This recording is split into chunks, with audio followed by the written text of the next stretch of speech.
जीवन जीने और सफल होने के पीछे सबसे महत्वपूर्ण योगदान होता है हमारी संवेदना का। भौतिक जगत की प्रगति करके हम सभी ने अपनी संवेदना को प्राथमिक न मानते हुए उसे कहीं खो दिया है, कहीं दबा दिया है। जी हाँ दोस्तों, मैं डॉक्टर अनुपमा श्रीवास्तव फलसफा मंच पर आप सभी का हार्दिक अभिनंदन करती हूँ।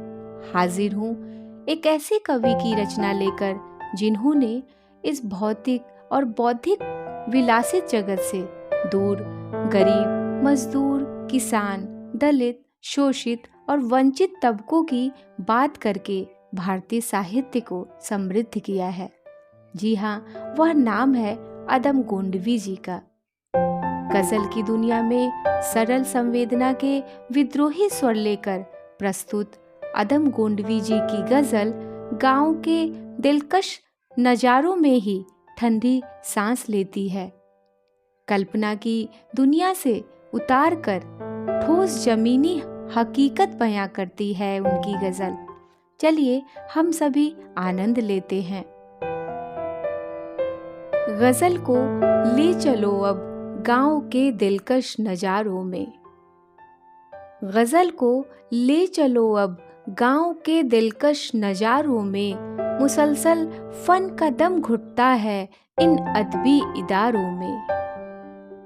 न इनमें वो कशिश होगी, न बू होगी, न रानाई। न इनमें वो कशिश होगी, न बू होगी, न रानाई।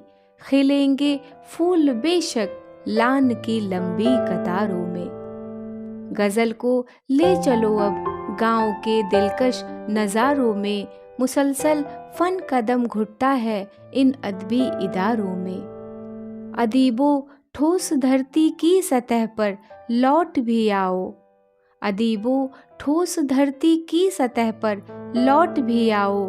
मुलम्मे के सिवा क्या है फलक के चांद तारों में। मुलम्मे के सिवा क्या है फलक के चांद तारों में।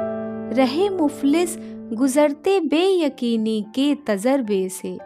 रहे मुफलिस गुजरते बेयकीनी के तजर्बे से। बदल देंगे ये इन महलों की रंगीन मज़ारों में। कहीं पर भूखमरी की धूप तीखी हो गई शायद। कहीं पर भूखमरी की धूप तीखी हो गई शायद। जो है संगीन के साये की चर्चा इस तिहारों में। जो है संगीन के साये की चर्चा इस तिहारों में। गजल को ले चलो अब गांव के दिलकश नज़ारों में। कृपया मेरे चैनल को लाइक, शेयर और सब्सक्राइब करें। मिलती हूँ नई रचना के साथ, तब तक धन्यवाद।